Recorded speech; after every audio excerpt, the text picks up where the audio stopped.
നമസ്കാരം. രാജീവ് ചന്ദ്രശേഖർ നമ്മൾ കാണുന്ന മാതിരിയൊന്നുമല്ല ആള്. പലരും പറയും അദ്ദേഹത്തിന് അത്ര വിവരമൊന്നുമില്ല എന്നുള്ള കാര്യം. വി.ഡി. സതീശൻ ഓരോ തവണയും അദ്ദേഹത്തെ പരിഹസിച്ചുകൊണ്ടിരിക്കുകയാണ്, അദ്ദേഹത്തിൻ്റെ കൊഞ്ഞനം കുത്തിയുള്ള സംസാരങ്ങൾ വെച്ചുകൊണ്ട്.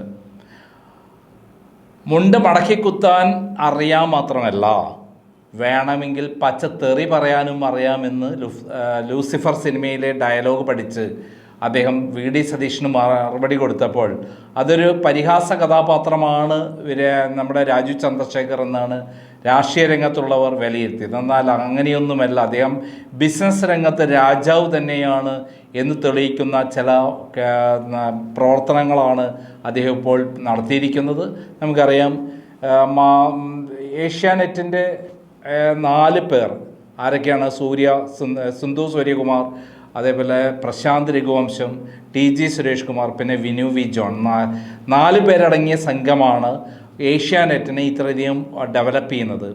അവർ ഓരോരുത്തരും കൃത്യമായി ഓരോ വിഷയങ്ങളും എടുത്ത് അലക്കുന്നതിൽ മിടുക്കന്മാരാണ്. അത് അവർക്ക് വലിയ നേട്ടങ്ങളും കൊയ്തു കൊടുത്തിട്ടുണ്ട്. നല്ല ശക്തമായ എഡിറ്റോറിയൽ ടീമാണ് അവർക്കുള്ളത്.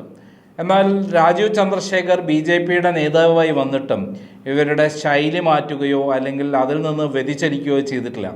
അവർ കൃത്യമായി ബി.ജെ.പിക്കെതിരെയുള്ള നിലപാടാണ് ഭൂരിപക്ഷം വിഷയങ്ങളിലും എടുക്കാറ്. രാജീവ് ചന്ദ്രശേഖറിനെതിരെയുള്ള വിഷയങ്ങൾ വന്നപ്പോൾ, അദ്ദേഹം പ്രസിഡൻ്റായി വന്നപ്പോൾ കുറച്ച് പോസിറ്റീവായിട്ടുള്ള സ്റ്റോറി ചെയ്തെങ്കിലും അവർ എപ്പോഴും ചെയ്യുന്നത് ബി.ജെ.പിക്കെതിരെയുള്ള വാർത്തകളാണ് ചെയ്യാറുള്ളത്.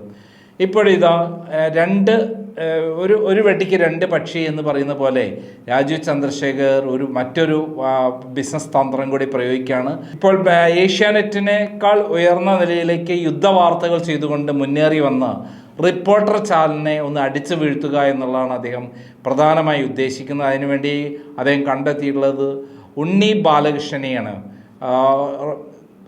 റിപ്പോർട്ടർ ചാനലിൽ നിന്ന് ഉണ്ണി ബാലകൃഷ്ണനെ പൊക്കിക്കൊണ്ടുവരിക, തുടർന്ന് സുജയ പാർവതിയെ പൊക്കുക, അങ്ങനെ നമ്മുടെ റിപ്പോർട്ടർ ചാനലിനെ ഇപ്പോൾ ഉണ്ടായുള്ള വളർച്ച, പെട്ടെന്ന് കുതിച്ചു കയറിക്കൊണ്ടുള്ള വളർച്ച തടയുക എന്നുള്ള ലക്ഷ്യത്തോടു കൂടിയിട്ടാണ് ഇപ്പോൾ ഉണ്ണി ബാലകൃഷ്ണനെ ഏഷ്യാനെറ്റിൻ്റെ കൺസൾട്ടൻ്റ് എഡിറ്ററായി നിയമിച്ചിരിക്കുന്നത്. 1-2 രൂപയൊന്നുമല്ല സാലറി, 4 ലക്ഷം രൂപയാണ് സാലറിയായി കൊടുക്കാൻ ഉദ്ദേശിക്കുന്നത്.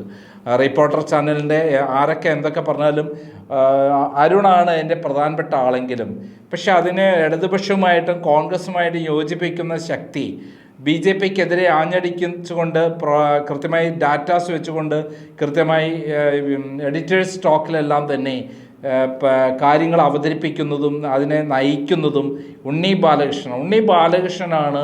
റിപ്പോർട്ടർ ചാനലിൻ്റെ നട്ടെല്ല് എന്ന് മനസ്സിലാക്കി ആ നട്ടെല്ലും കൊണ്ട് ഊരിയെടുത്ത് ഏഷ്യാനിൽ എത്തിക്കുക, എന്നിട്ട് റിപ്പോർട്ടർ ചാനലിനെ അടിച്ചതാക്കുന്നതിനോടൊപ്പം തന്നെ ഇവിടെയുള്ള 4 സംഘത്തെ ഒതുക്കുക എന്നുള്ളതാണ് രാജീവ് ചന്ദ്രശേഖർ ഉദ്ദേശിക്കുന്നത്.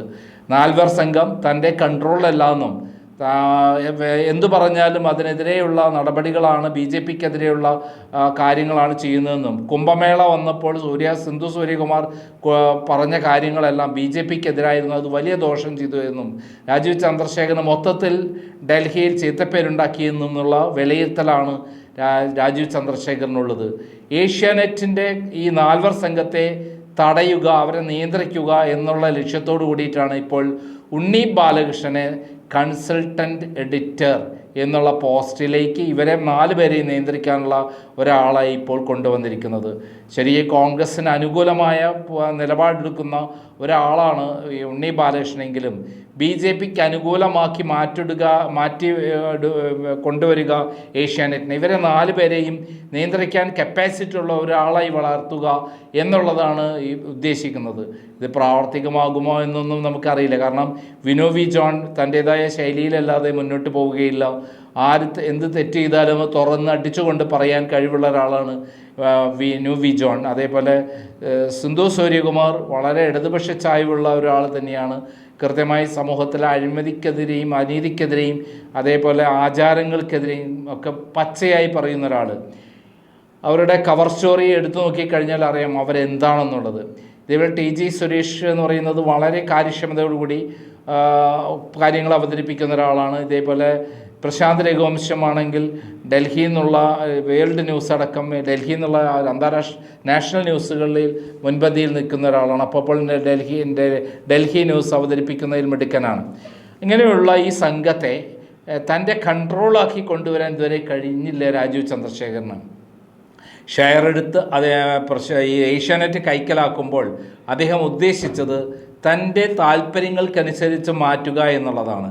എന്നാൽ അത് കഴിയാത്തത് നിയന്ത്രിക്കാൻ വേണ്ടിയിട്ടാണ് താൻ ഉദ്ദേശിക്കുന്ന രീതിയിൽ RSSനും BJPക്ക് അനുകൂലമാക്കി ഈ ചാനലിനെ മാറ്റുക എന്നുള്ള ലക്ഷ്യം കൃത്യമായി ധാരണയാക്കിയ ശേഷമാണ് ഉണ്ണി ബാലകൃഷ്ണനെ ഇറക്കുന്നത് ഈ 4 സംഘത്തെ ഒതുക്കാൻ വേണ്ടി തന്നെയാണ്. നമുക്കറിയാം ഇന്ന് കേരളത്തിൽ ആരൊക്കെ എന്തൊക്കെ പറഞ്ഞാൽ ഏഷ്യാനെറ്റ് തന്നെയാണ് ഏറ്റവും മുൻപന്തിയിലുള്ളത്.